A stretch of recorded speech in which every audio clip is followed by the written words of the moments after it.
त्या ठिकाणी आवर्जून सांगेल, ज्यांनी लोकांना फसवलं आहे त्यांना आम्ही सोडणार नाही. छोटे मोठे डेव्हिएशन असतील ते आम्ही दूर करू. आम्ही काही बिल्डरला त्रास देत नाही, पण याचा अर्थ नागपूरला उद्ध्वस्त करणे योग्य नाही.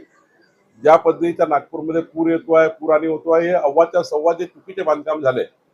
आम्ही रस्त्याचं नियोजन केलं, पिण्याच्या पाण्याचं नियोजन केलं, गटर लाईनचं नियोजन केलं, पण या अशा बिल्डिंग बांधलेल्या आहेत ज्यामुळे सारं नियोजन बिघडलं.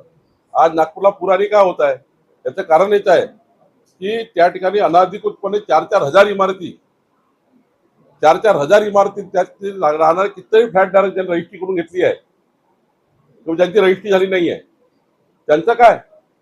नागपूरचं काय? नागपूरचं त्या ठिकाणी पूर्णच उद्ध्वस्त व्हायला निघालाय. आणि त्यामुळं असं काही चालणार नाही नागपूरमध्ये. या ठिकाणची अशी दादागिरी आम्ही खपून घेणार नाही. या ठिकाणी सर्व बिल्डरला माझी सूचना आहे, 3 महिन्याच्या आतमध्ये सर्व बिल्डरनी जे काही डेव्हिएशन केले असतील, जे काही चुका केल्या असतील त्या चुका दुरुस्त करा, गोष्टी घ्या, ऑक्युपन्सी सर्टिफिकेट घ्या आणि या ठिकाणी आपला रजिस्टर करा. यानंतर आम्ही कायदाही आणतो आहे की अग्रीमेंट टू सेल करताना केवळ 75% 80% रक्कम तुम्हाला घेता येईल, 20% पुन्हा त्या ठिकाणी अंतिम रजिस्ट्रीसाठी आम्ही बोलवू. आम्ही कायद्यात बदल करतोय, रजिस्ट्रेशन ऍक्ट मध्ये बदल करतोय. रजिस्ट्री करून द्यायची, मग ते घर बांधलं की नाही बांधलं, फ्लॅट बांधला की नाही बांधला, हे काही योग्य नाही. या राज्यामध्ये असं चालणार नाही.